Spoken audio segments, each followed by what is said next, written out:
Hello and welcome to another episode of ChemArt produced by SCT. On today's episode, we have Joe and Olivia Cimo stopping by. They're with Coast Southwest in California and Texas. We're going to talk about the challenges of a family business. Also, we're going to touch on some key specialized products that they represent and some new technologies. Hope you enjoy.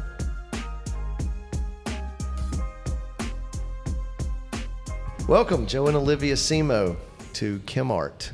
Thanks for coming into Dalton. Thanks, Cameron. We're glad to be here. Yeah. No issues getting in. Yeah. So you came in from California, Olivia. You're living in Texas. Yep. So that's you escaped California. I did, yes. If I was in California, I'd still be living with my parents. I don't know how that one would have turned out. Yeah, it's probably a little tough working together and living together at the same time. So I did it. You did it. Yeah. Look how good we turned out. Right. So congratulations, celebrating 36 years now. Thank you. It's hard to believe that I've been around the business almost since the inception, and 36 years is a big deal. I'm amazed at how far we've come in that period of time, just to see the growth of the company. Yeah. So your dad, how did that begin? Did he just one day come home and say, "Hey guys, guess what? We're going to start our own company, and now you're going to work for me"? Or how did that work out? That's a story maybe for a long dinner. But he basically was unwinding another situation, partner problems, and tried to ramp his way into Coast with a new set of partners. And I think really with 2 kids in college and another one teed up for college, he was looking more for a source of income, right? Just to maintain the family and to keep paying those college tuitions. And at its inception, I'll tell you, building a generational business was not really part of the plan. Yeah, my dad always said he wasn't, looking much more than he just wanted a place that he enjoyed going to work. Right. He didn't really think of it as building a longevity or building a generational business. I think you're just doing it at the moment from a day-to-day basis. Yeah, absolutely right. So we're sitting here with Olivia, 3rd generation. She and her brother Anthony are in the business now. So how is that? How are you? Is it stick out your chest with pride, or is it, oh Lord, I hope they don't see my shortcomings? Or I don't know. I would have tons of issues and scared to death with that. So was looking to get an ROI on those college tuitions, and figured we'd recruit in the house first. But no, seriously, I was coming off of a succession plan for my dad, and it seemed like I'd spent the whole first part of my career thinking about what happened after he transitioned out of the business. And so I was ready to take as long as it took to think about, the next step, whether it was selling the company or something else. And my older son, Olivia's brother Anthony, came to me after his freshman year of college and said he wanted to join the business. And he had all the right reasons. I mean, we asked him why, and Kevin Sater basically conducted a job interview, and he said that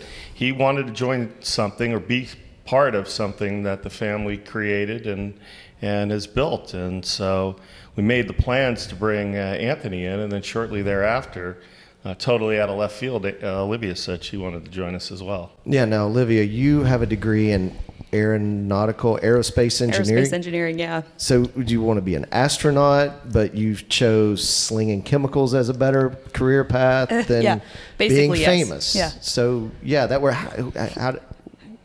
how did that decision come about? Well, I always, there was an aspiration to be an astronaut there, and I always loved aerospace. Something that my dad and I kind of share. Love airplanes, love rocketry, all of that kind of stuff. But, when I went to college, I very quickly knew that I did not want a career in engineering. I'm sure, it'd be hard to get a true engineer to sit on a podcast and talk to you like this. And so I was looking for the best of both worlds, something that, combined the technical space, because I have a good affinity for the technical knowledge, and then being able to be with people, work with people, talk to people, spend less time with my calculator.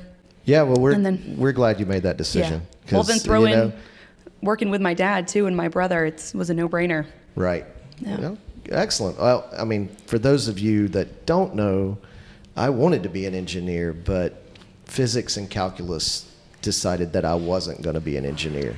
So I'm really not sure what I'm supposed to do in life at this point, but engineering definitely wasn't it. I think you found your call. Yeah. Yeah.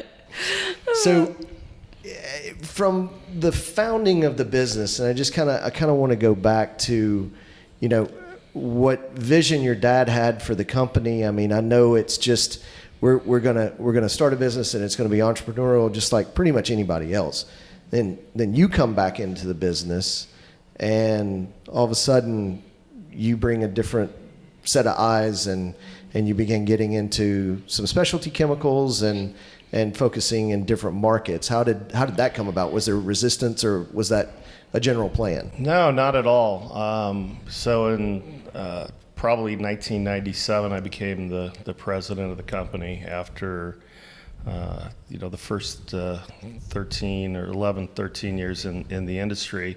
And I asked my dad what he wanted, to do with the company. I mean, do we just want to use it as a vehicle for lifestyle and for taking care of the family and the employees? And he said, I want to see you grow it. And so we basically embarked on a plan to build the business and to see how far we could go with it. At that time, you're in the startup phase prior to that and kind of plateauing off. But we were a quintessential middleman, right? You buy, Right. You got some principles you represent. You buy products in quantity. You sell them off in smaller pieces. So it was laser focused on selling price minus cost. It was Right. a very simple equation. We knew, or I knew, that to grow the business, that was going to be one of the challenges that we had to get by, is how were we going to create greater value for our customers. And so we did it in a number of ways. And, after about 2000, expanding the product line to look more like a supermarket really became the integral part of our business equation. So then we added different pockets of value to complement that. So one of the things that I do love about Coast is the technical support. You've got an in-house lab. You got in-house formulators. You have an amazing lab in Arlington, Texas, which you're expanding that operation down there. Was that by design, or was that something that just evolved? That was really by design. I knew that cosmetic science had to be a big part of that extra value that I've talked about. We were just really fortunate to have a couple people jump onto the train and share the ride with us. And so it was especially catalyzed when Lisa Jones joined us. I mean, she's got a commercial role. She's a general manager for our second largest branch in Arlington, Texas. But Lisa was an accomplished chemist in her own right. She was the director of R&D at a small contract packager in the Texas market, GDMI. And Lisa's vision really brought that lab to life way faster than anything I could have ever imagined. And so there's 7 or 8 formulators and synthesis chemists and for surfactants, and just along the way we were able to get people to share the vision and the dream of the company, and they bought into it and wanted to join the team. Yeah, I mean that really, you guys were ahead of the curve. Now everyone has an application lab. Everyone's doing formulation products, and I guess adding more value than just we're offering smaller volumes and more products. So it's an interesting point. I mean, at the same time, we saw a number of principals, our suppliers, trying to push down that cost of technical support and lab work to the distributor level. And so I knew that we didn't want to just go out and hire a recent college grad and set up a card table in the back of a office somewhere and have them either field questions or copy formulas out of a formulary. And so we were going to go all in, and that's what we did. And so now I think that it's about as close to best-in-class technical support and applications support at the distributor level, especially our size distributor level in the industry. So also, what I noticed with the product line is, a lot of natural-based products, the preservative line from Sharon Labs, the glycolic acid lines that are incredibly popular, the mineral bath bombs. Are those things that are being directed from your applications lab saying, hey, this is a niche, we need to go find these products or utilize these products, or is this coming from a customer interest?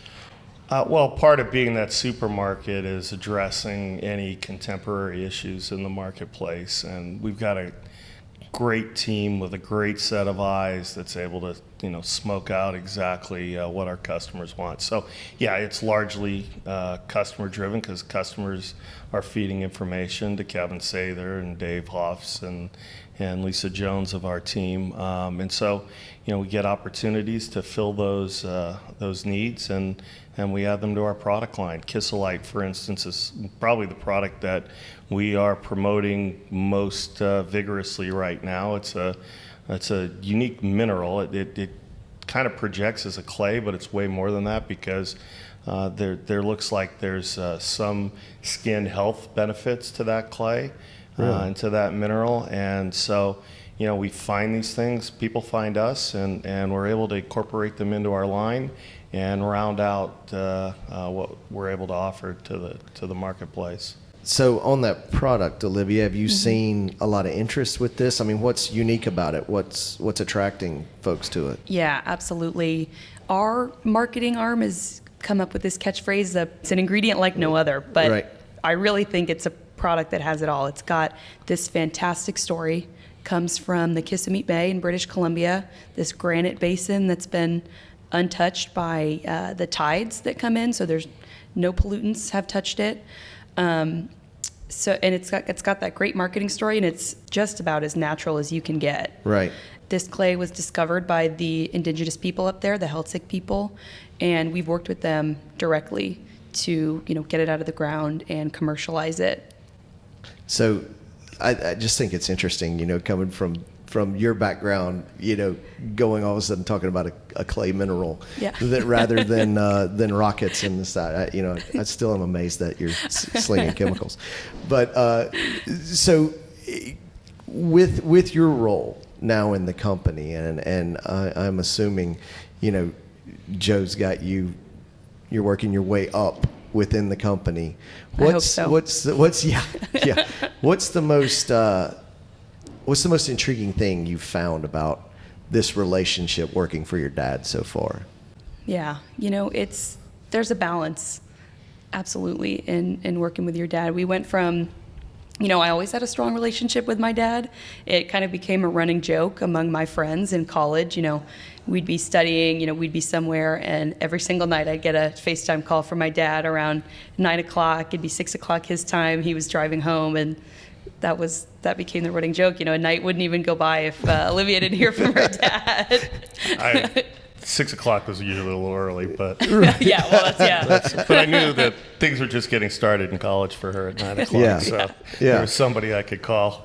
It always amazes me.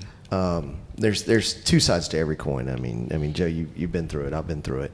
Working with your family is the greatest thing in the world, and it's also one of the most challenging things in the world, because unlike relationships that people that father-daughter, father-sons, mother-daughter, however that relationship is, it's hardly ever in the workplace. And all of a sudden, I know as a child or as a son, you're dealing with people that notice the greatest attributes of your parent that you've always known, but also the not so great and some of the shortcomings, and that's sort of the trade-off. You have to deal with the real side of them that most people don't see. It's interesting. It can be startling. I started in the field as a sales rep, and I remember my dad telling me that you're going to walk into some places and they're going to throw their arms around you and tell you they love me, and you're going to walk into other places and you better duck because they're going to throw something at you. So, I spent a lot of time looking at family businesses as I came up, and we kind of crafted a plan. I'd hoped for some things to go according to plan, which would have been the kids would have had more outside experience before they joined me.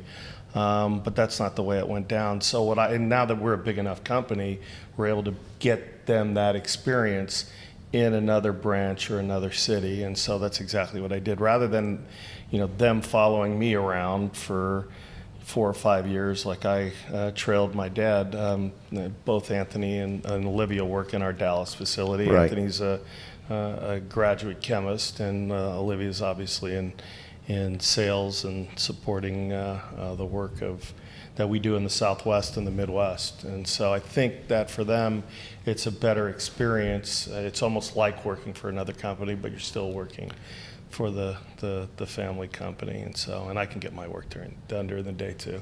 Yeah, I like your idea on that. So I think if my 2 kids come into the business, they'll probably request a branch in Madagascar.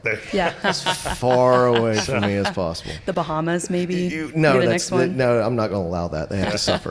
They have to suffer. Siberia would be a good place for those 2. But yeah, it's again, the family business, it's the greatest thing, and it's also the greatest challenge. Oh yeah, we've said it and we've seen it, not in this generation, and maybe I was part of that, but it can be the best of all worlds, but it can be the worst of all worlds at times. And as a much younger company, we had 7 family members in it, and it was interesting. Yeah. Mm-hmm. So Arlington, you're building a new building, new location there. Tell me about it. You're going to have a new home, Olivia. What do you think about that? Yeah, I think it's going to be great. We we needed this building a year or 2 ago.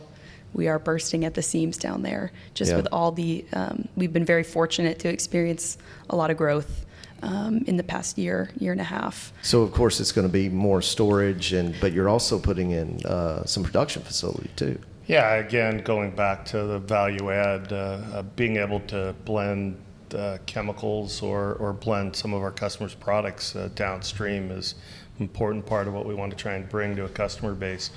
The business has grown quite rapidly, and so the growth that we've experienced is happening in California and outside of California, and so we needed to be able to address some of the reach that we want to get to the east, and so we've already been set up in Texas for 18 years.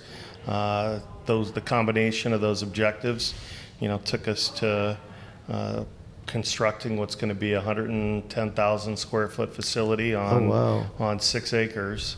It'll ultimately be our corporate headquarters. When we open that in Irving, Texas, we'll end up moving the company's center of gravity to Texas, so we can begin to really address the eastern part of the country where we really haven't been.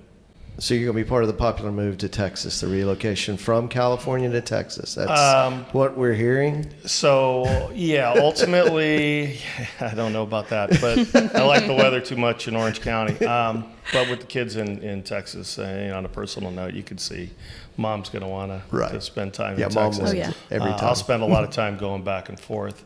But undoubtedly, there's this duality in our business at California and Texas that we can't escape, and so. But again, for this business to grow and for the next steps, and then once we made that next step to continue the business to stay independent, we knew that Coast had to be a national company. It couldn't just operate in the southwest corner of the world, and so this is part of the compelling, if not compelling, reasons for setting up corporate headquarters in Dallas, essentially. Yeah. So you build a new building, and Olivia's in charge of filling it up. So Well, no that would pressure. be the, if I can also add, we're going to be building a new state-of-the-art distribution facility in South Bend, Indiana as well. Fantastic. Yeah, so the Midwest was kind of what I came on, the territory that I took. It was a newer territory for us. And, when I graduated from school, I had the option to live almost anywhere as a sales rep, but Right. chose Texas over the Midwest. Yeah. For weather-related It's reasons. a little better. It's a little better, yeah. my weather's better. Yeah. Yes. Your traffic's worse, Yeah. though. That is, Yes. unfortunately, it's been good for the last year for bad reasons. No, that's right. I mean, we've had a nice footprint in the Midwest for a while, and we want to build it out. And so, things happen not always with the best timing. So we've got 2 construction projects going on at exactly the same time. Oh, my gosh. So That's a lot to manage. Yeah, the scope of what we're trying to do in Indiana. I mean, we have 3 employees in Indiana now, 2 in Chicago. We'll end up building a much more modest facility up there, but we've got plenty of room. We've got 10 acres to grow into in Fantastic. Indiana, and ultimately that'll serve as a regional hub for us in the Midwest. Nice. Exciting times at Coast. Yes, it it is. is. It's never a dull day. We're busy.